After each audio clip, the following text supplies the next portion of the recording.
प्रथमाकारकं समाप्तं, प्रथमा विभक्तिः पाठिता, पुनश्च कर्तुरीप्सितमं कर्मेति सूत्रमपि पाठितं। किन्तु यतः अयं पाठः आरभ्यते सः सम्बद्धः पाठः वर्तते, भवन्तः सर्वेपि अवगन्तुम् अर्हन्ति। यतो हि इतः आरभ्य शाब्दबोध प्रक्रिया विचारिता वर्तते। अनेन व्याजेन शाब्दबोधं वयम् अवगन्तुं शक्नुमः। अतः यथा प्रौढमनोरमायां शब्दरत्ने वैयाकरणमतमधिकृत्य शाब्दबोध प्रक्रिया उक्ता, तां प्रक्रियां यथा पंक्ति अहं वदामि। गतदिने यद्यपि बहवः विषयाः अस्माभिः पाठिताः, तथापि ते विषयाः संक्षेपेण पुनरेकवारं भवतां कृते उच्यन्ते। यतो हि अद्य बहवः नूतनाः पाठकाः अपि सम्बद्धाः। भवन्तः जानन्त्येव, कर्मणि द्वितीया इति सूत्रस्य हरिं भजत इति उदाहरणं भट्टोजीदीक्षितेन कौमुद्यां प्रदत्तमस्ति। तदेव उदाहरणं समधिकृत्य प्रौढमनोरमाकारः भट्टोजीदीक्षितः प्राचां वैयाकरणानां या रीतिः तां रीतिमधिकृत्य शाब्दबोधं वदति। तत्र हरिं भजत इत्यत्र पूर्वं हरिपदार्थस्य कथं कर्मसंज्ञा, कर्म च कथम् अनुक्तं, तदवाचकं हरिरूपं यत् प्रातिपदिकं तस्मात् प्रातिपदिकात् कथञ्च द्वितीया, पुनश्च हरिं भजत इति वाक्यात् कीदृशः शाब्दबोधः, एतत् सर्वं तत्र मूले प्रतिपादितं विद्यते। किन्तु शाब्दबोध प्रक्रिया पाठनात् पूर्वं केचन विषयाः अवश्यं ध्येयाः इति पूर्वं मया प्रतिपादितं। प्रायेण भवन्तः सर्वेपि जानन्ति, किन्तु अत्र केचन तथाभूताः अपि छात्राः पाठकाः सन्ति, येषां कृते तथाविधं ज्ञानं न भवति। अतः भवतः सर्वविधान् पाठकान् समधिकृत्य लक्ष्यीकृत्य शाब्दबोध पाठनात् पूर्वं किञ्चिदस्माभिः उच्यते। तत्र को नाम शाब्दबोधः इति जिज्ञासा सर्वादौ जायते। तस्यां जिज्ञासायां सत्यां सामान्येन अस्माभिः पूर्वम् अस्मिन्नेव आमुखपटले सर्वमुक्तमासीत्, किन्तु अत्र अवसरः इति कृत्वा पुनरपि उच्यते। यथा न्यायदर्शने अस्माभिः पठ्यते पाठ्यते, एक पदार्थे अपर पदार्थस्य संसर्गावगाहि बुद्धिः शाब्दबोधः। अर्थात् एकस्मिन् पदार्थे अपर पदार्थस्य यस्तावत् संबंधः, यस्तावत् संसर्गः, यस्तावत् विशेष्य विशेषण भावः, तज् ज्ञानं शाब्दबोधः इति उच्यते। यथा नीलो घटः इति वाक्यम् अस्माभिः सर्वादौ श्रूयते न्यायदर्शने। यदा यदा शाब्दबोध प्रक्रियां ब्रूमः, तत्र नीलो घटः, राजपुरुषः, राज्ञः पुरुषः इत्यादीनि वाक्यानि अस्माभिः श्रूयन्ते। तत्र शाब्दबोधः कथं भवति, किञ्च भवति इत्यत्र सामान्यतः मया प्रोक्तम्। एक पदार्थे अपर पदार्थस्य यः संसर्गः, यः अन्वयः, यः संबंधः, तस्य यद् ज्ञानं तदेव ज्ञानम् अस्माभिः शाब्दबोधः उच्यते। यथा यस्य श्रोतुः नीलपदस्य शक्तिज्ञानमस्ति, घटपदस्य च शक्तिज्ञानमस्ति, तस्य श्रोतुः समीपे यदा नीलो घटः इति वाक्यम् अस्माभिः उच्यते, तदा पदश्रवणं भवति, पदज्ञानं भवति। पदज्ञानानन्तरं तस्य श्रोतुः आत्मनि घटपदेन घटपदार्थस्य उपस्थितिः, घटपदार्थस्य स्मरणं, घटपदार्थस्य ज्ञानं भवति। नीलपदश्रवणानन्तरं नीलपदेन नीलपदार्थस्य उपस्थितिर्भवति। अनन्तरं पदार्थज्ञानानन्तरं योग्यतादिज्ञानवशात् तत्र नीलपदार्थस्य घट पदार्थे कश्चन संबंधः गम्यते बुध्यते तर्हि नील पदार्थस्य घट पदार्थे यस्तावत् विशेष्य विशेषण भाव संबंधः सैव संबंधः वाक्यार्थः अतस्य संबंधस्य यद ज्ञानं तदेव ज्ञानं शाब्दबोधः उच्यते। इदानीं यद वाक्यं पूर्वम् अस्माभिः भणितम् एक पदार्थे अपर पदार्थस्य यः संबंधः तद् ज्ञानं शाब्दबोधः। तत्र सर्वदा इदमस्माभिः ध्येयं भवति यत्र कुत्रापि नैयायिकैः वैयाकरणैः अन्यैर्वा एवं विधं वाक्यं प्रयुज्यते तत्र इदं निश्चयं भवति एक पदार्थपदेन कस्य ग्रहणम् अपर पदार्थपदेन कस्य ग्रहणम्। तदा सर्वत्र एवं प्रक्रिया वर्तते। भवतां सर्वेषां विदितचरमिदं तत्र प्रतियोगी पदार्थः अनुयोगी पदार्थः बहुधा श्रुतः वर्तते। तत्र प्रतियोगी अनुयोगी त्रिषु स्थलेषु भवति। यत्र अभावः अवगम्यते तत्रापि कश्चन प्रतियोगी अभावस्य तस्यैव अभावस्य कश्चन अनुयोगी भवति। एवमेव यत्र सादृश्य ज्ञानं भवति सादृश्यस्यापि कश्चन प्रतियोगी भवति कश्चन अनुयोगी भवति। सादृश्यम् इदानीम् अस्माभिः नैव पाठ्यते अभावोऽपि नैव पाठ्यते। अतः सादृश्यम् अभावं परित्यज्य शाब्दबोध विषये गच्छामः। शाब्दबोधः यत्र भवति शाब्दबोधस्य विषयः यस्तावत् पदार्थद्वयस्य संसर्गः स संसर्गः द्वयम् अपेक्षते। तत्र प्रतियोगी रूपं पदार्थम् अनुयोगी रूपं पदार्थम् अर्थात् सामान्य गिरा एवं वक्तुं शक्यते संबंधस्य कश्चन प्रतियोगी भवति कश्चन अनुयोगी भवति। कः प्रतियोगी कस्य अनुयोगी यस्य संबंधः अस्माभिः प्रतिपाद्यते स पदार्थः प्रतियोगी भवति। यस्मिन् च संबंधः प्रतिपाद्यते सः अनुयोगी भवति। यथा राज्ञः पुरुषः इत्यत्र राजपदार्थस्य स्वस्वामी भाव संबंधः पुरुष पदार्थे यदा प्रतिपाद्यते तदा राजपदार्थः प्रतियोगी। सच संबंधः स्वस्वामी भावः पुरुषे उच्यते अतः पुरुष पदार्थः अनुयोगी भवति। अयं प्रतियोगी अयं च अनुयोगी तत्र विवक्षया भवति। यदा राज्ञः पुरुषः इति वाक्यप्रयोगः तदा तु राजपदार्थः प्रतियोगी पुरुष पदार्थः अनुयोगी। यदा कश्चन पुरुषस्य राजा एवं विधं वाक्यमुच्यते तदा प्रतियोगिता अनुयोगिता अन्यत्र अन्यत्र तिष्ठति। तदा पुरुषस्य संबंधः तत्र राजनि प्रतिपादनीयः अतः पुरुषः एव तत्र प्रतियोगी भूतः पदार्थः। अतः सामान्येन संबंधस्य कः प्रतियोगी कस्य अनुयोगी प्रायेण विवक्षाधीनः प्रतियोगी अनुयोगी पदार्थः भवति। अतः एक पदार्थे अपर पदार्थस्य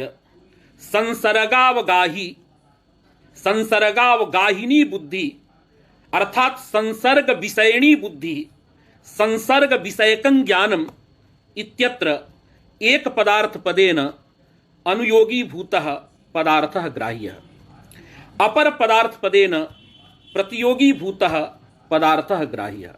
एवंच नीलो घटः इति प्रकृतवाक्ये नील पदार्थस्य घट पदार्थे अस्माभिः संबंधः वक्तव्यः। तत्र च यदा नील पदार्थस्य घट पदार्थे संबंधः वर्णनीयः तदा एक पदार्थ पदेन घट पदार्थः ग्राह्यः। एवंच घट पदार्थे अपर पदार्थस्य अर्थात प्रतियोगी भूतस्य पदार्थस्य यस्तावत् विशेष्य विशेषण भाव संबंधः वाक्यार्थः तज ज्ञानं यद् भवति तदेव ज्ञानं शास्त्र प्रक्रियायां शाब्दबोधः उच्यते। यथा क्वचित् क्वचित् व्यवहारः अस्ति कश्चन वदति घटपदेन घटस्य शाब्दबोधः, परन्तु न्यायदिशा शाब्दबोध प्रक्रियायाम् एवं न भवति। घटपदेन घटपदार्थस्य ज्ञानं न तु शाब्दबोधः।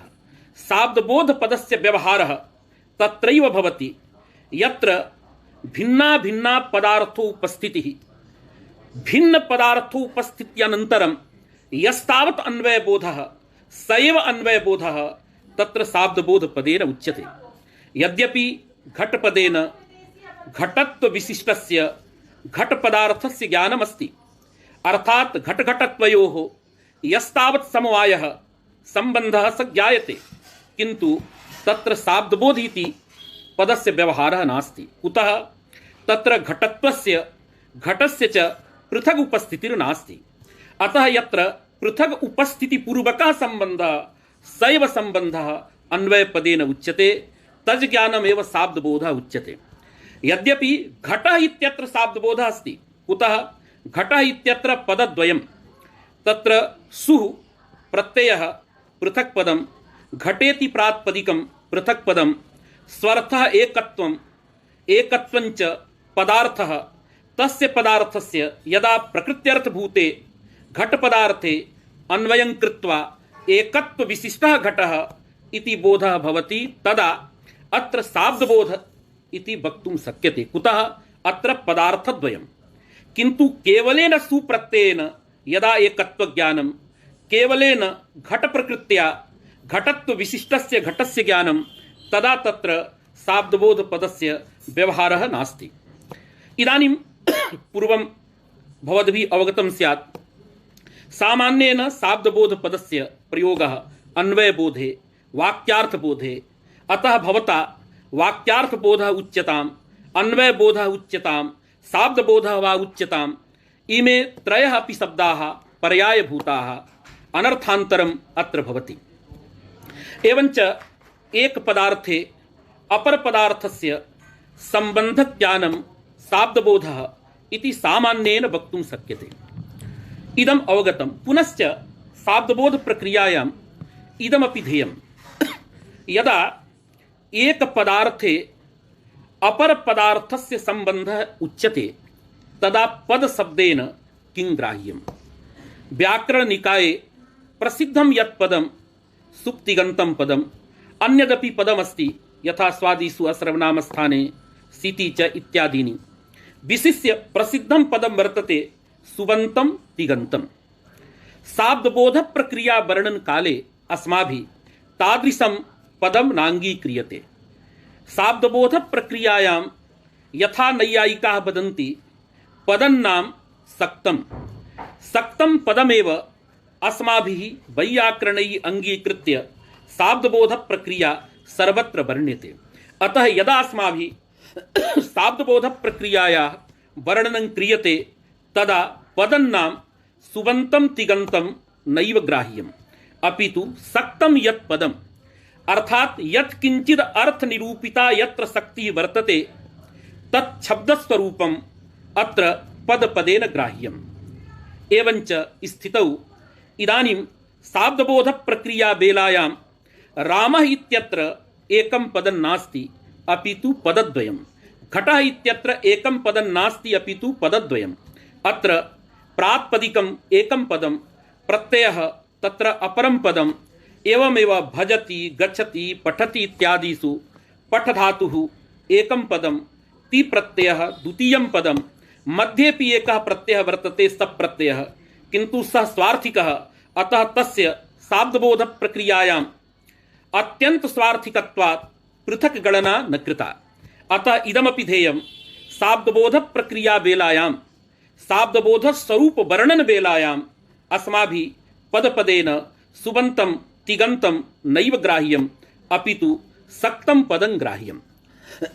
एवञ्च इदानीं द्वयं जातं, शाब्दबोधस्वरूपं, शाब्दबोधे पदपदेन किं ग्राह्यम् इदमपि अस्माभिः अवगतम्। एवमेव अस्माभिः इदानीं बहूनि मतानि शाब्दबोध विषये श्रुतानि, तत्रापि प्रथितानि त्रीणि मतानि सन्ति। एकं मतं वैयाकरणस्य, द्वितीयं मतं नैयायिकस्य, तृतीयं मतं मीमांसकस्य। इमानि त्रीणि मतानि अत्यन्तं प्रसिद्धानि। तत्रापि वैयाकरणकुले मतद्वयं राजते। प्राचां वैयाकरणानां शाब्दबोधक प्रक्रियायाम् अन्यद् मतं, नव्यानां नागोजिभट्ट प्रभृतीनां शाब्दबोधक प्रक्रियायाम् एकं भिन्नं मतं राजते। तेषां केवलम् इदानीम् अस्माभिः गणना क्रियते। अनन्तरं तु सर्वेषां मतानि प्रायेण अत्र ग्रन्थे आगच्छन्ति। अतएव मया चिन्तितम् इतः आरभ्य अवश्यम् अत्र आमुखपटले किञ्चित् वक्तव्यम्।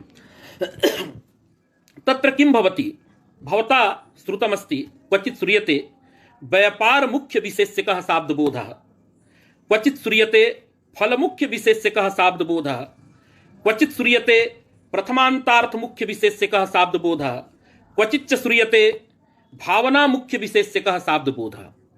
इमानि मतानि मुख्यानि सन्ति। अन्यानि अपि बहूनि मतानि सन्ति। विशिष्य शाब्दबोधग्रन्थे भवता तानि मतानि द्रष्टुं शक्यन्ते।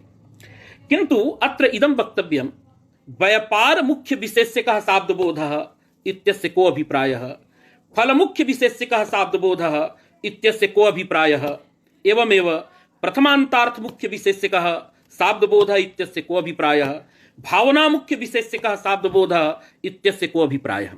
तदा यदा अस्माभिः एकस्य पदार्थस्य द्वितीये पदार्थे अन्वयः क्रियते, सम्बन्धः क्रियते, तदा एकः पदार्थः विशेष्यः भवति, अपरस्य पदार्थः तत्र विशेषणं भवति। एकस्मिन् पदार्थे तत्र प्रकारता, विशेषणता, गौणता, अप्रधानता आगच्छति। द्वितीये पदार्थे तत्र विशेष्यता, धर्मिता, मुख्यता, प्रधानता आगच्छति। पुनश्च एकः तत्र योजकः मध्ये सम्बन्धः भवति। पश्यन्तु, अत्र नीलो घटः इति वाक्यं वर्तते।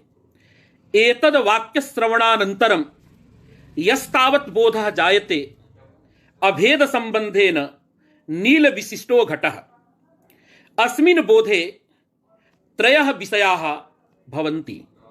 एकः नीलपदार्थः, द्वितीयः घटपदार्थः, तृतीयः अभेदः सम्बन्धः। अतएव शाब्दबोधे त्रयः विषयाः भवन्ति इति कृत्वा शाब्दबोधे तिस्रः विषयताः भवन्ति।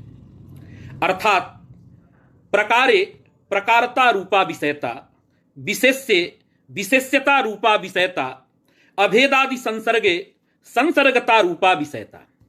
अर्थात् इदं वक्तुं शक्यते, शाब्दबोधे कश्चन पदार्थः प्रकारतया भासते, कश्चन पदार्थः तत्र विशेष्यतया भासते, कश्चन संसर्गविधया संसर्गतया भासते।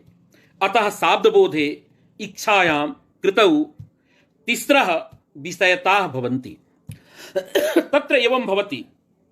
इदानीं किम मुख्यविशेष्यकः शाब्दबोधः, कथं वायं व्यवहारः, तां प्रक्रियाम् अहं वच्मि। पूर्वं सामान्येन वच्मि, अनन्तरं विशेषचर्चा क्रियते। तत्र एवं भवति, कश्चन पदार्थः प्रकारः एव केवलम्, अर्थात् तत्र प्रकारता रूपा विषयता एव तिष्ठति। कश्चन पदार्थः शाब्दबोधे विशेष्यः भवति, केवलं विशेष्यः, क्वचित् प्रकारो न भवति। अतः तत्र केवलं विशेष्यता रूपा विषयता तिष्ठति। कश्चन पदार्थः एवमपि भवति, यः पदार्थः कमपि पदार्थं प्रति विशेष्यः, कमपि पदार्थं प्रति विशेषणं च भवति इति कृत्वा एकस्मिन्नेव पदार्थे प्रकारतापि अस्ति, विशेष्यतापि अस्ति। अतः ईदृशी विशेष्यता प्रकारता समानाधिकरणा भवति। एकम् उदाहरणमत्र पश्यामः। नीलो घटः इति वाक्यं यद् मया पूर्वम् उक्तं, तस्मिन् वाक्ये पदार्थद्वयम् इदानीं वर्तते। एकस्तावत् पदार्थः नीलपदार्थः, द्वितीयस्तावत् पदार्थः घटपदार्थः। घटपदार्थे इदानीं विशेष्यता रूपा विषयता वर्तते। नील पदार्थे प्रकारता रूपा विषयता वर्तते। अर्थात अत्र नील पदार्थे केवलं प्रकारता, घट पदार्थे तत्र केवलं विशेष्यता तिष्ठति। अतः घट पदार्थे विद्यमाना या विशेष्यता सा मुख्या विशेष्यता भवति। मुख्या विशेष्यतानां प्रकारता असमानाधिकरणा विशेष्यता, अर्थात यस्मिन् पदार्थे प्रकारता नास्ति किंतु विशेष्यता अस्ति, तादृशी विशेष्यता एव मुख्या विशेष्यता उच्यते। किंतु यस्मिन् पदार्थे विशेष्यतापि अस्ति प्रकारतापि अस्ति, सा विशेष्यता मुख्या विशेष्यता नोच्यते। यथा देवदत्तस्य पुत्रस्य धनम्। अत्र पश्यन्तु, देवदत्त पदार्थः पुत्र पदार्थे विशेषणं, पुत्र पदार्थस्तु धने विशेषणम्। इदानीं किमस्ति, तत्र देवदत्त पदार्थे केवलं प्रकारता, पुत्र पदार्थे प्रकारतापि अस्ति विशेष्यतापि अस्ति, धन पदार्थे तावत् केवलं विशेष्यता। अतः यद्यपि पुत्र पदार्थः विशेष्यः वर्तते किंतु सपुत्र पदार्थः मुख्यः विशेष्यः नास्ति। कुतः? तत्रत्या विशेष्यता प्रकारता समानाधिकरणा जाता। प्रकारता असमानाधिकरणत्वमेव विशेष्यतायां मुख्यत्वम्। किंतु धन पदार्थे तत्र केवलं विशेष्यता वर्तते, प्रकारता नास्ति। अतः प्रकारता असमानाधिकरणा विशेष्यता। एतावता किम् आयातं, किमर्थं मया उक्तम्? अतः यस्य मते यस्मिन् पदार्थे केवलं विशेष्यता तिष्ठति, प्रकारता न भवति, तं पदार्थम् अंगीकृत्य शाब्दबोधस्वरूपं ते अंगीकुर्वन्ति, ते भडन्ति। अतः यथा अत्र नैयायिकाः किं वदन्ति, येषां नये तिगंत पदं विनापि वाक्यस्य परिसमाप्ति भवति, एवं विधानां नैयायिकानां मते देवदत्तस्य पुत्रस्य धनं, तत्र धनमेव इदानीं मुख्यः विशेष्यः, मुख्य विशेष्यभूतः पदार्थः तत्र धन पदार्थः। अर्थात यस्तावत् पदार्थः प्रथमान्त पदेन उच्यते, प्रथमान्तार्थः यस्तावत् धन पदार्थः, स एव इदानीं शाब्दबोधे मुख्यः विशेष्यः। अतएव शाब्दबोधस्वरूपं ते किं वदन्ति, प्रथमान्तार्थ मुख्य विशेष्यकः शाब्दबोधः। अर्थात वाक्यजन्य बोधे यह पदार्थः सर्वापेक्षया विशेष्यः, न कमपि पदार्थं प्रति विशेषणं, तं पदार्थं पुरस्कृत्य शाब्दबोधस्य स्वरूपं वर्णयन्ति तत्तत् दार्शनिकाः। अतः न्यायमते सर्वापेक्षया प्रथमान्तार्थस्यैव प्राधान्यं भवति, विशेष्यत्वं भवति। प्रथमान्तार्थः पदार्थः न कमपि पदार्थं प्रति विशेषणताम् अनुभवति। अतः न्यायनये प्रथमान्तार्थ मुख्य विशेष्यकः शाब्दबोध इति उच्यते। यद्यपि तेषां सर्वथा अत्र आग्रहो नास्ति, तेषां तान् प्रति आक्षेप मात्रं। नैयायिकाः अत्यन्तं सरलाः भवन्ति, तथापि वयं वैयाकरणाः सर्वत्र एवमेव ब्रूमः। नैयायिकाः वदन्ति सर्वत्र प्रथमान्तार्थ मुख्य विशेष्यकः शाब्दबोधः, किन्तु मतमिदं तत्र आंशिकं सत्यं।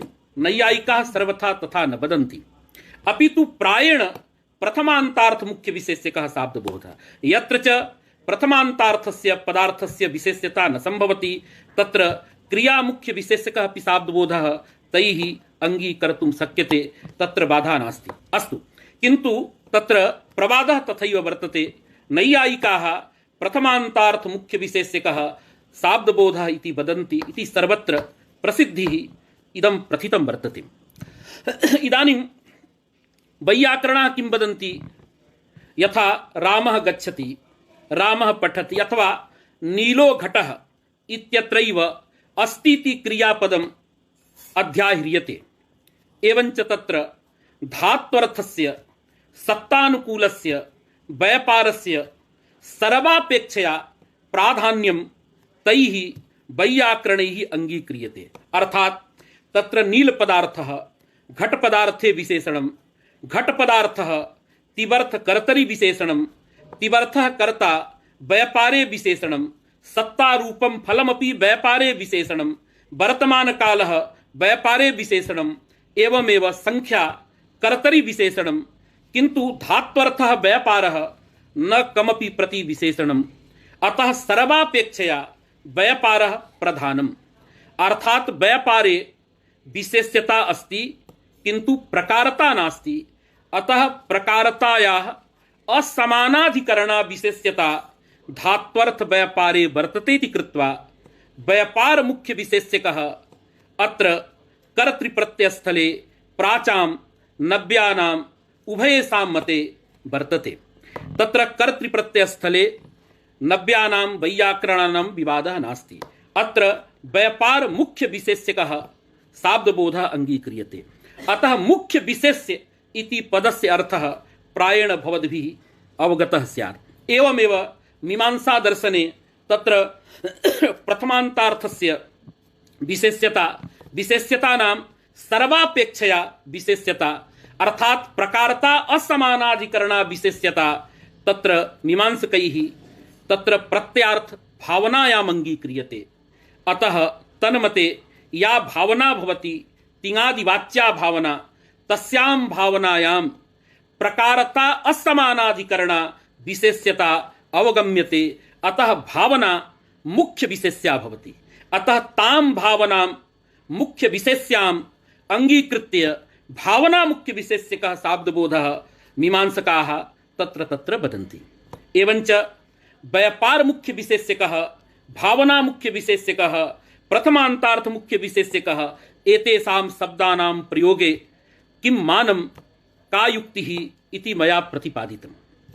अतः इदानीम् इतः आरभ्य इदानीं यथा ग्रन्थः वर्तते तं ग्रन्थं वयं पठामः।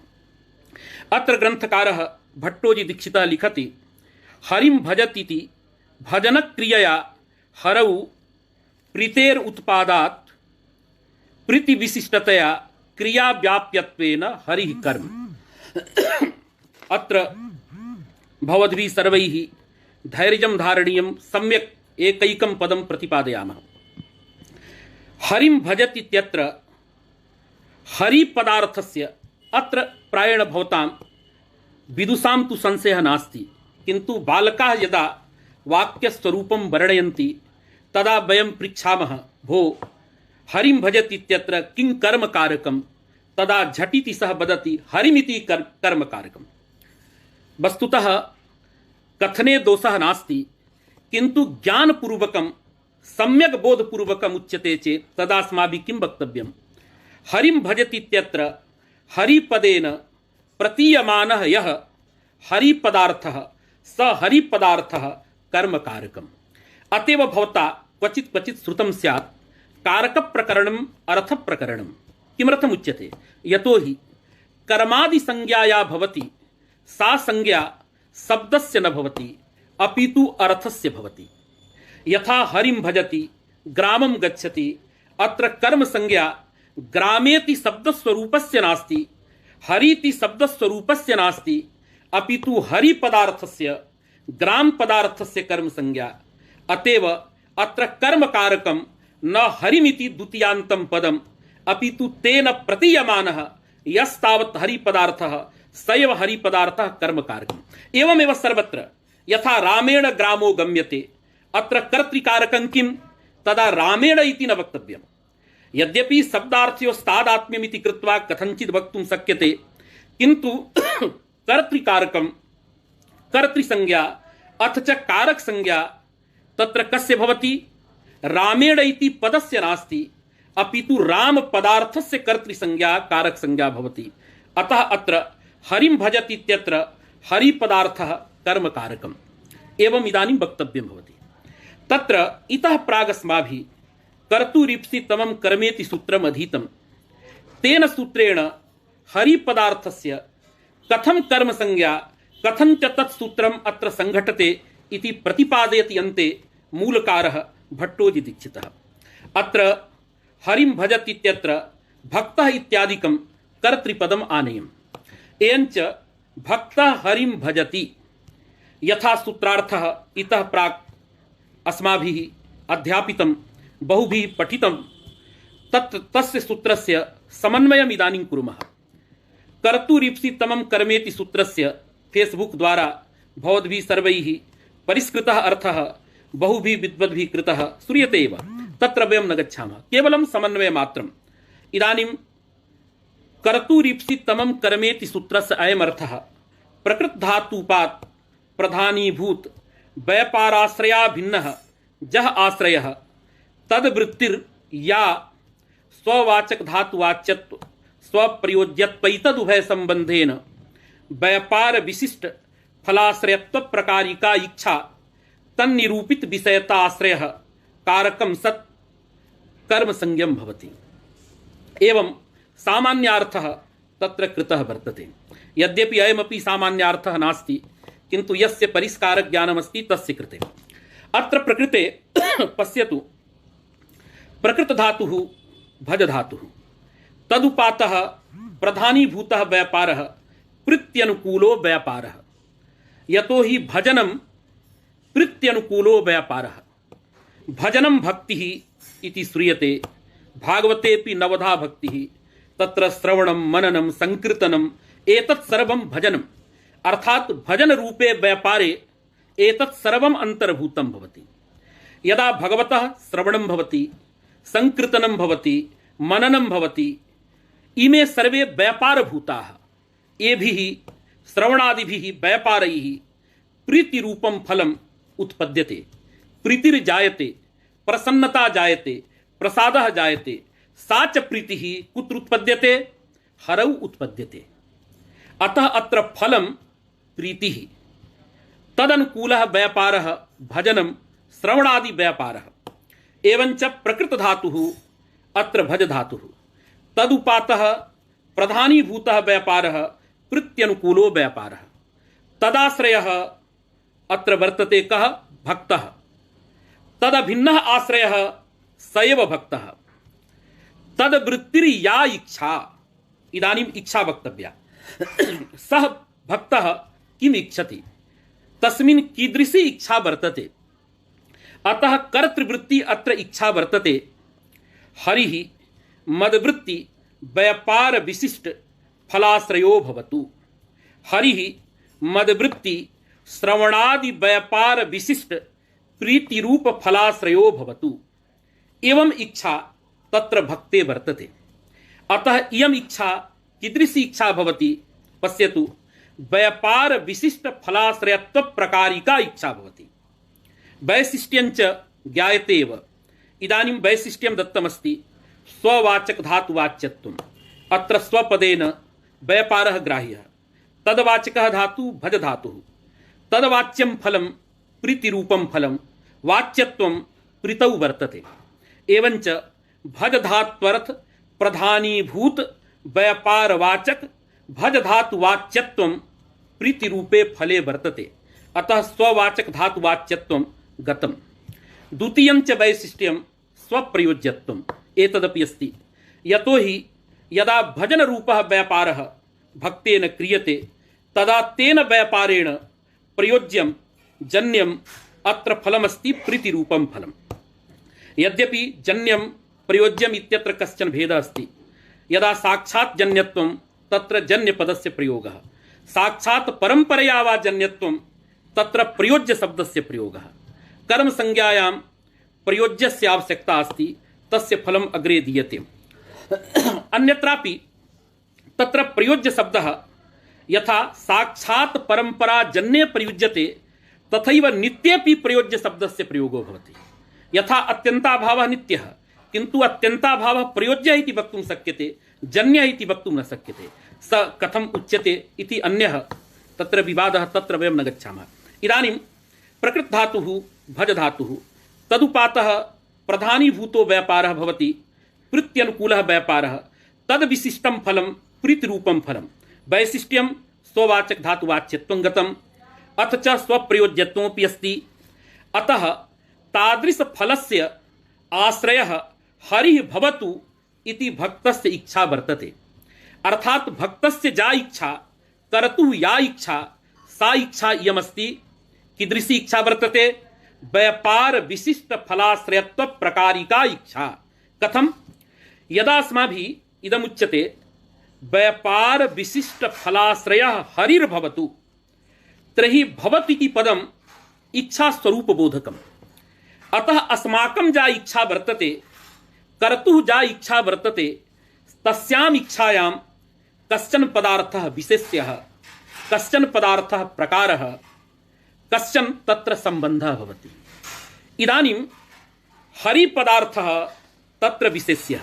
यतोहि यदा अस्माभिः शाब्दबोध प्रक्रिया परिष्कारः पाठ्यते तदा प्रायेण किमुच्यते, नैयायिक मतम् आदाय सर्वं निरूप्यते। अतः अत्र विशेष्यभूतः पदार्थः तत्र हरिपदार्थः वर्तते। तस्मिन् हरिपदार्थे व्यापार विशिष्ट फलाश्रयत्वं स्वरूप संबंधेन भासते। अत्र इच्छा निरूपणीया, न तु शाब्दबोधः। शब्दद्वारा इच्छा अत्र निरूप्यते। अतः अस्याम् इच्छायां हरिपदार्थः विशेष्यः मदवृत्ति व्यापार विशिष्ट फलाश्रयत्वं प्रकारः। एवञ्च इयम् इच्छा व्यापार विशिष्ट फलाश्रयत्व प्रकारिका वक्तुं शक्यते। कुतः? व्यापार विशिष्ट फलाश्रयत्वं प्रकारः यस्यां सा व्यापार विशिष्ट फलाश्रयत्व प्रकारिका इच्छा। विशेष्यस्य त्यागः क्रियते। कुतः? क्वचित् विशेष्यभूतः पदार्थः हरिपदार्थः, क्वचित् तण्डुलपदार्थः, क्वचित् अन्यः पदार्थः भवितुमर्हति, किन्तु तत्र प्रकारीभूतः पदार्थः एकैव व्यापार विशिष्ट फलाश्रयत्वम्। अतः तं पदार्थम् अधिकृत्य इच्छायाः स्वरूपं सर्वत्र कर्म संज्ञायाम् अस्माभिः प्रतिपाद्यते। अन्यथा तं विशेष्यम् आधारीकृत्य यदि इच्छायाः वर्णनं क्रियते तदा कर्तुं न शक्यते। यतोहि अनन्ताः पदार्थाः विशेष्यभूताः, क्वचित् ग्रामः, क्वचित् तण्डुलः, क्वचित् अन्यः पदार्थः भवितुमर्हति। एतावता पुनरेकवारं वदामि। प्रकृतधातुः भजधातुः, तदुपातः प्रधानीभूतः व्यापारः प्रत्यनुकूलो व्यापारः, तदाश्रयः तत्र भक्तः, तदभिन्नः आश्रयः भक्तः, तद्वृत्तिर्या इच्छा व्यापार विशिष्ट फलाश्रयत्व प्रकारिका इच्छा, सा इच्छा वर्तते हरिः मदवृत्ति श्रवणादि व्यापार विशिष्ट प्रीतिरूप फलाश्रयो भवतु। इयम् इच्छा। यद्यपि इदमपि अवधेयं सर्वत्र अस्माभिः इच्छाया स्वरूपम् उच्यते, तत्र मदवृत्ति व्यापार विशिष्ट फलाश्रयो भवतु, किन्तु एवं नास्ति। सर्वासाम् इच्छानां संग्रहाय सामान्येन उक्तं, किन्तु पृथक् पृथक् स्थले तत्र भिन्ना भिन्ना इच्छा भवति। क्वचित् इच्छायां संयोगः फलं, क्वचित् तत्र प्रीतिः फलम्। अतः तादृशी इच्छा निरूपणीया इति मम भाति। यतोहि धातुना फलत्वेन फलं नोच्यते, अपितु तत्तद् विशेष रूपेण व्यापारः फलम् उच्यते। अतः अन्ते तथैव वक्तव्यं यत् अन्ते अस्माभिः तथैव तत्तत् फलमादाय इच्छायाः स्वरूपं वर्णनीयम्। एवञ्च किं जातम् इदानीं?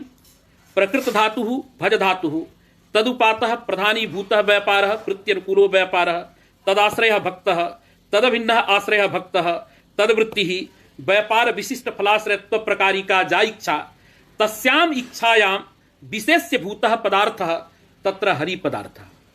इदानीं विशेष्यः अत्र हरिपदार्थः, इच्छायां विशेष्यतया विषयः हरिपदार्थः। अतः हरिपदार्थे विषयता वर्तते। सा च विषयता विशेष्यता रूपा, सा च विशेष्यता इच्छा निरूपिता। अतः तादृशी या इच्छा तन्निरूपिता या विषयता, तादृश विषयता आश्रयः अत्र हरिपदार्थः वर्तते। अतः तस्य हरिपदार्थस्य कारक संज्ञापि भवति, कर्म संज्ञापि भवति एक कालावच्छेदेन। यदा कारक संज्ञा कर्म संज्ञा संज्ञाद्वयमस्ति तदा, यदा कारक शब्दः क्रियापरः तदा तु केवलं कर्म संज्ञैव भवति, कारक संज्ञा नास्त्येव इति भवद्भिः पूर्वं पठितं। मतद्वयम् अधीतमासीत्। एकस्मिन् मते कारकेति संज्ञा, यदा कारकेति संज्ञा तदा तत्र कारक संज्ञापि भवति, कर्म संज्ञापि भवति यौगपद्येन। यदा कारक संज्ञा एव नास्ति, कारक शब्दः क्रियापरः, तदा तु केवलं कर्म संज्ञा भवति। एवं तत्र हरिपदार्थस्य कर्म संज्ञा जाता।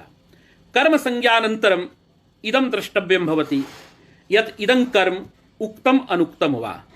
तदा प्रत्यक्षतः अत्र प्रतीयते हरिं भजति इत्यत्र भजति इत्यत्र यः ति प्रत्ययः तेन ति प्रत्ययेन कर्ता उक्त यतो हि कर्तरि तिङ् प्रत्ययः विहितः वर्तते तेन तिङा तेन तिपा कर्तुरभिधानं कर्मकारकम् अनुक्तम् अर्थात हरि पदार्थ गतम या कर्मत्व शक्ति सा कर्मत्व शक्ति अनुक्ता वर्तते एवंच कर्मणि द्वितीया इति सूत्रेण अत्र अनुक्तम यत् कर्मत्वं तद विशिष्टार्थ वाचकम यत् हरि प्रातिपदिकम तस्मात् हरि प्रातिपदिकात् अत्र द्वितीयायाः एकवचनं भवति एवंच हरिम इति रूपम् अतः हरिमिति कर्म बोधकं पदं न तु कर्म कारकम् अपितु हरिमिति पदेन प्रतीयमानः यस्तावत् हरि पदार्थः तस्य हरि पदार्थस्य कर्म संज्ञा तदवाचकात् हरि प्रातिपदिकात्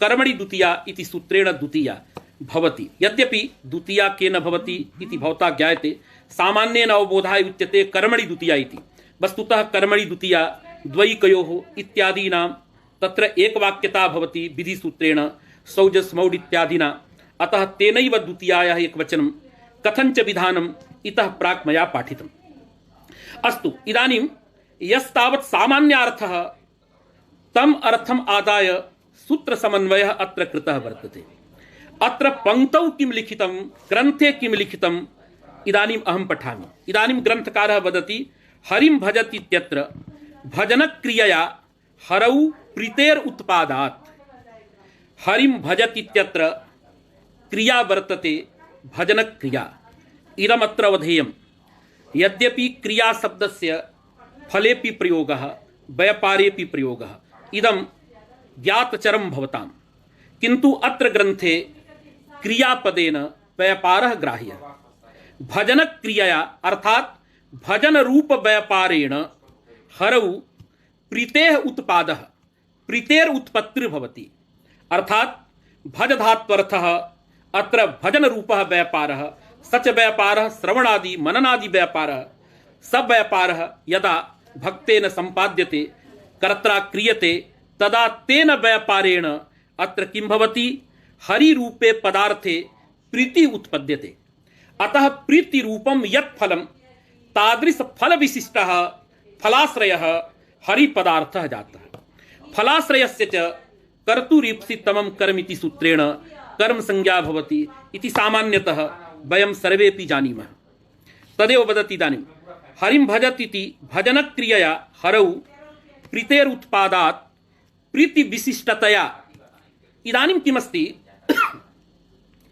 कर्तुरीप्सितमं कर्म इत्यत्र भवद्भिः सर्वैः अवगतं कर्तुः सम्बन्धः यत्र इष्यते तस्य कर्म संज्ञा भवति इति अवगतमस्ति भक्तः हरिं भजति इत्यत्र भक्तपदार्थस्य कर्तृभूतस्य हरिपदार्थेन साकं सम्बन्धः वक्तव्यः यदि सम्बन्धः नास्ति तदा कर्म संज्ञा भवितुं नार्हति साक्षात् सम्बन्धः नास्ति साक्षात् क्वचित् सम्बन्धः भवितुमपि अर्हति किन्तु तादृशः सम्बन्धः वक्तव्यः यः सम्बन्धः सर्वत्र भवेत् किमर्थम् अहं वदामि रामः ग्रामं गच्छति क्वचित् कर्तृभूतस्य राम पदार्थस्य ग्रामेण साकं साक्षात् संयोग सम्बन्धः अस्ति गेहं प्रविशति देवदत्तः अत्र देवदत्तस्य गृहेण साकं गेहेन साकं संयोगः वर्तते किन्तु स सम्बन्धः कर्म संज्ञायां नैव उपयुक्तः तत्र सम्बन्धः कीदृशः सम्बन्धः आवश्यकः क्रियाद्वारकः सम्बन्धः स च सम्बन्धः सामान्येन व्यापार प्रयोज्य फलवत्वं पश्यतु अत्र समन्वयः यथा अत्र कर्तृपदार्थः भक्तपदार्थः तस्य हरिणा साकं सम्बन्धः वक्तव्यः वर्तते परंपरा संबंधः क्रियाद्वारकः सम्बन्धः स्वं भक्तपदार्थः तद्वृत्तिः व्यापारः भजनं तत्प्रयोज्यं फलं प्रीतिरूपं फलं तदवत्वं हरिपदार्थे वर्तते एवमेव रामः ग्रामं गच्छति इत्यत्र रामस्य ग्रामेण साकं संयोगः सम्बन्धः स्यान्नां तेन कर्म संज्ञा नास्ति कर्म संज्ञायां तु कर्ता अत्र राम पदार्थः तस्य संबंधः ग्रामे कः वक्तव्यः इदानीं व्यापारद्वारकः संबंधः यथा स्वं रामः तद्वृत्तिः व्यापारः गमनरूपः व्यापारः पदचालनादि तत्प्रयोज्यं फलं संयोगरूपं फलं तदवत्वं ग्रामे वर्तते। ईदृशस्य संबंधस्य यत्र इच्छा भवति यस्मिन् तस्य कर्म संज्ञा भवति। ईदृशः एव संबंधः कर्म संज्ञायाम् उपयोगी।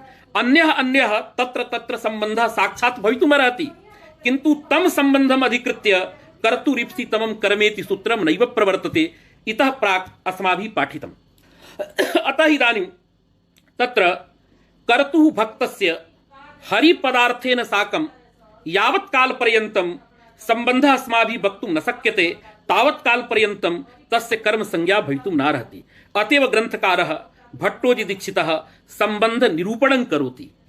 अतएव वदति प्रीतिविशिष्टतया क्रियाव्याप्यत्वेन अर्थात क्रियाव्याप्यः हरिपदार्थः। अत्रापि भ्रान्ति जायते भो क्रियाव्याप्यः इति पदस्य को अर्थः। यथा उच्यते बहिनी व्याप्यः धूमः। बहिनी व्याप्यः धूमः इति कथ्यमाने तत्र बहिनी व्यापकः व्याप्यश्च धूमः इति प्रतीयते। अर्थात बहिनी पदार्थस्य तत्र किं भवति धूमेन साकं स्वनिष्ठ व्यापकता निरूपित व्याप्यता संबंधः प्रतीयते। प्रकृतेपि किं स्यात् क्रियाव्याप्यत्वम्। क्रियाव्याप्यत्वं नाम क्रियानिष्ठ व्यापकता निरूपित व्याप्यता संबंधः हरौ प्रतीयते। एवं तु नास्ति यत् क्रिया व्यापकः कर्मकारकं व्याप्यम् एवं स्थितिर्नास्ति। अतः अत्र व्याप्ति शब्देन तत्र विशेष संबंधः नैव ग्राह्यः। अत्र व्याप्यः नाम संबद्धः क्रिया व्याप्यत्वेन अर्थात क्रिया संबंधित्वेन न तु क्रियानिष्ठ व्यापकता निरूपित व्याप्यतावत्वेन इत्यर्थः नास्ति। यथा मया तु संक्षेपेण उच्यते अयं विषयः भैरवीकारेण तत्र प्रत्येकं पदमादाय अयं विषयः उक्तः वर्तते। अतः चिन्ता नास्ति। अस्माभिः उच्यते भवता श्रूयते श्रवणानन्तरं टीकावलोक्यते चेत् स्वयमेव अयं विषयः आगच्छति। अतः यदि शाब्दिकः अर्थः अत्र अङ्गीक्रियते स च अर्थः नैव संघटते। यतोहि मूले लिखति ग्रन्थकारः क्रियाव्याप्यत्वेन। क्रियाव्याप्यत्वेन नाम कः अर्थः स्यात् क्रियानिष्ठ व्यापकता निरूपित व्याप्यतावत्वेन। किन्तु एवं नास्ति। क्रिया व्यापिका कर्मकारकं व्याप्यम एवं नास्ति। अतः अत्र आप्तिः संबंधः अर्थात अत्र व्याप्तिपदेन संबंध सामान्यम् उच्यते। एवञ्च क्रियाव्याप्यत्वेन अर्थात क्रिया संबंधित्वेन पुनरपि संगतिर्नास्ति। साक्षात् यदि क्रिया संबंधं पश्यामः तर्हि भजनादि क्रियाणां श्रवणं मननम् इत्यादिकं कुत्र भवति कर्तरि तिष्ठति। यथा रामः ग्रामं गच्छति अत्र गमधात्वर्थः यः संयोगानुकूलः व्यापारः पदचालनं तच्च पादचालनं कुत्र अस्ति कर्तरि। क्रियायाः समवाय संबंधः कर्त्रा साकं वर्तते कर्मणा साकं नास्ति। अतएव अत्र संबंधः साक्षात् संबंधः नैव विवक्षितः अपितु कर्तृनिष्ठ व्यापार द्वारकः संबंधः विवक्षितः।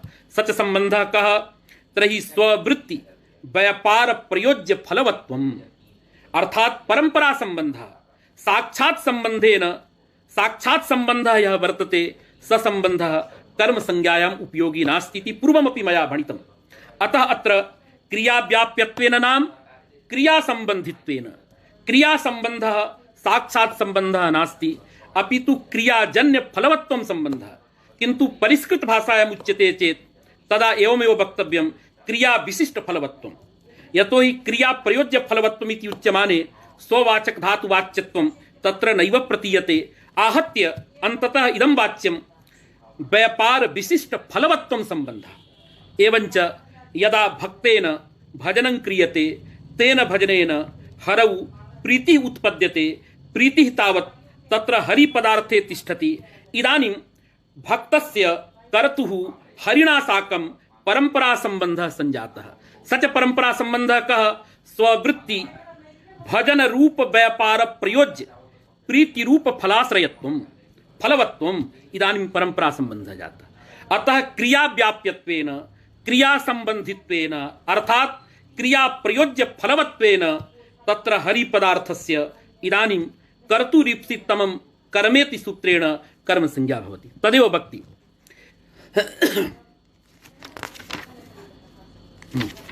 मूलं किंचित हरिं भजतीति भजन क्रियया हरौ प्रीतेरुत्पादात् प्रीति विशिष्टतया क्रिया व्याप्यत्वेन हरि कर्म। इदानीं कर्म संज्ञा जाता कर्मवाचकं यत् प्रातिपदिकं हरिति प्रातिपदिकं तस्मात् द्वितीया जाता हरिं भजति इति वाक्यस्य साधुत्वम् उक्तम्। इदानीं शाब्दबोधः कथं भवति? शाब्दबोध प्रक्रियायाः कालः आगतः, अतः शाब्दबोधं भक्ति। शाब्दबोधः भवति तद विशिष्टं भजनम् इति वाक्यार्थः। मया पूर्वमेव उक्तं वाक्यार्थ ज्ञानं शाब्दबोध ज्ञानम्। अत्र किंचित प्रतिपादयामि, अनन्तरं ग्रन्थं पाठयामि। वाक्यार्थ विषये नैयायिकानां वैयाकरणानां कश्चन मतभेदः राजते। पश्यतु, तत्र अन्वयः वाक्यार्थः द्वयोः पदार्थयोः यस्तावत् अन्वयः संसर्गः संबंधः स एव वाक्यार्थः। तस्य ज्ञानं शाब्दबोधः, तस्य ज्ञानं वाक्यार्थ ज्ञानम् इति उच्यते। इदानीं कस्तावत् मतभेदः? यथा नीलो घटः इति वाक्यं वर्तते। वाक्यार्थ विषये नैयायिकाः वदन्ति अत्र पदद्वयं वर्तते।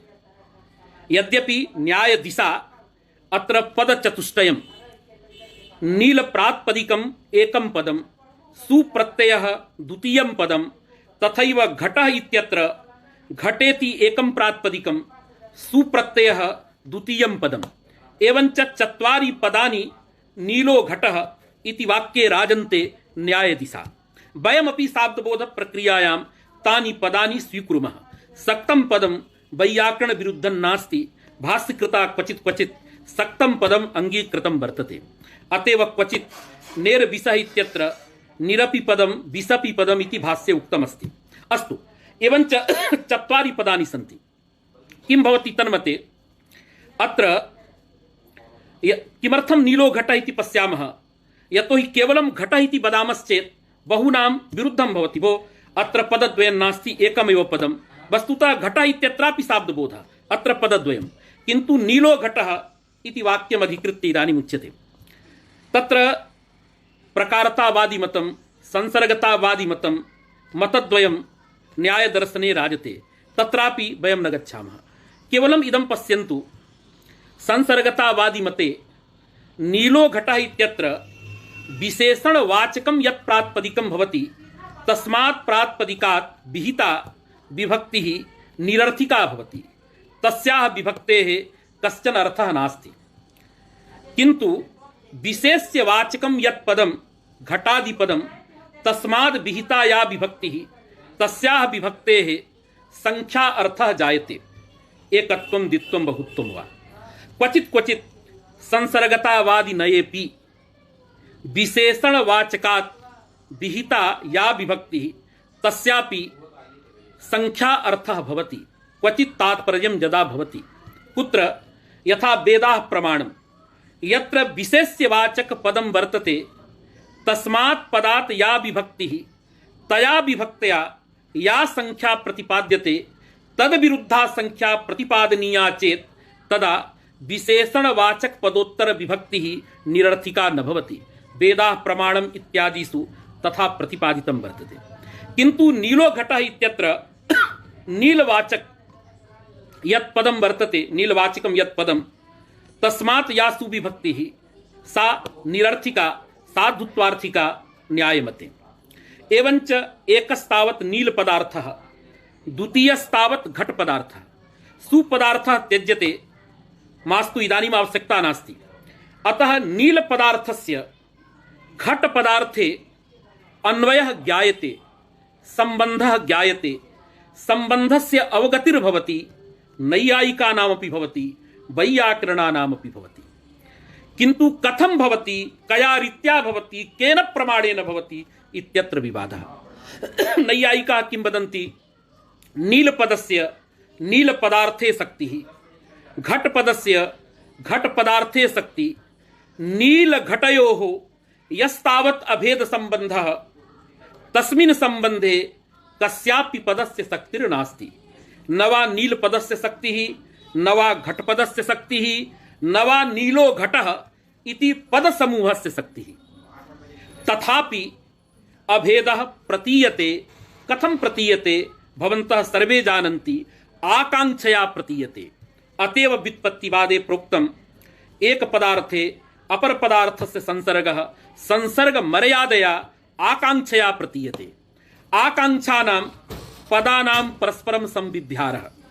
तत्र नीलः इति प्रथमान्तस्य, घटः इति प्रथमान्तस्य पदस्य यदा सान्निध्यं भवति, संविध्यारः भवति, तदा अभेदस्य संसर्गस्य प्रतीतिर्भवति।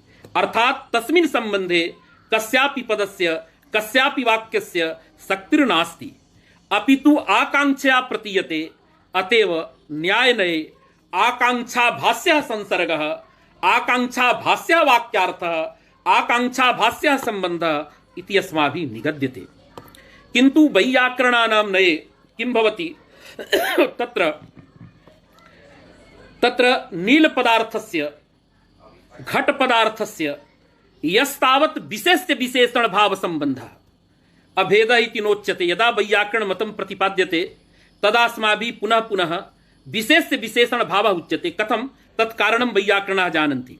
तर्हि नीलपदार्थस्य घटपदार्थे यस्तावत् विशेष्य विशेषण भाव संबंधः, यह संबंधः नैयायिक दिशा अभेद इति उच्यते। स संबंधः यद्यपि नीलपद शक्त्याभास्यः नास्ति, घटपद शक्त्याभास्यः नास्ति, किन्तु अत्र अयं संबंधः वाक्यगता या शक्तिः तया शक्त्या प्रतीयते। अर्थात यथा नीले नील पदार्थ निरूपिता शक्ति, घटे घट पदार्थ निरूपिता शक्ति, तथैव विशेष्य विशेषण भाव संबंध निरूपिता शक्ति नीलो घटः इति पद समूहे वाक्ये वर्तते। अतः मनमते संबंधः आकांक्षाभास्यः भवति। अतः नैयायिकनये वाक्यार्थः आकांक्षाभास्यः, मनमते वाक्यार्थः संबंधः शक्तिभास्यः यद्यपि अस्ति। किन्तु भवन्तः सर्वे वैयाकरणाः पश्यन्तु, यदा अत्र ग्रन्थे वयमपि विचारयामः तदा वाक्यगत शक्त्या प्रतीयते संबंधः किञ्चित् कालपर्यन्तं विस्मरामः। यथा शाब्दबोध प्रक्रिया भवति तथैव ब्रूमः। नीलपदार्थस्य घटपदार्थे विशेष्य विशेषण भाव संबंधेन विशेष विशेषण भाव संबंध वाक्य शक्त्या प्रतीयते इति नोच्यते। यद्यपि तथैव स्थितिः अग्रेपि यदा वर्णनमस्ति तदा पश्यन्तु, तत्र संसर्गः प्रकारः अस्माभिरपि उच्यते। यद्यपि वाक्यगत शक्त्या प्रतीयते तथापि अस्माभिः संसर्गः उच्यते। कथं? तत्रापि एकं कारणमस्ति। नैयायिकानां नये शक्त्या प्रतीयमानस्य पदार्थस्य सर्वदा प्रकारत्वं विशेष्यत्वं वा भवति। वैयाकरणानां नये शक्त्या पदेन प्रतीयमानः अर्थः पदार्थः प्रकारः प्रकारः विशेष्य वा इति आग्रहः नास्ति, अपितु शक्त्या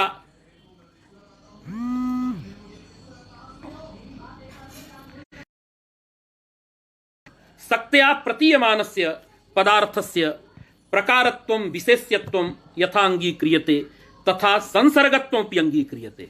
अतएव विभक्तिवाच्यस्य क्रियाकर्मभावस्य कर्तृक्रियाभावस्य वा,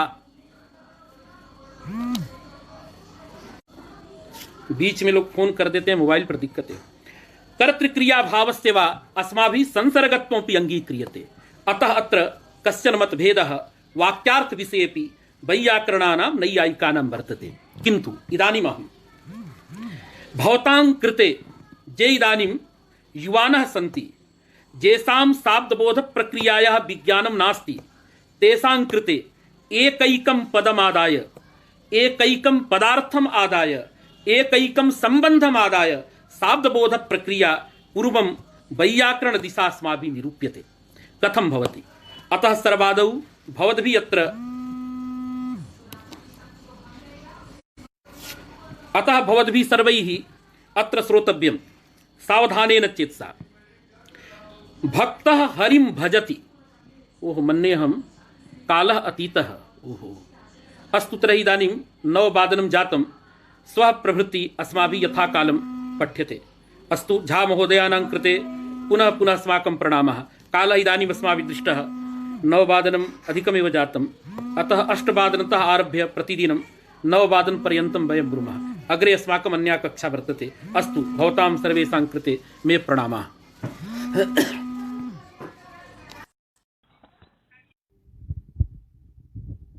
चंदन जी, अवधेश जी, माता जी होल्ड करिए 1 मिनट। चंदन जी, ये कैसे बंद करना है बेटा? ये फेसबुक को कैसे काटना है?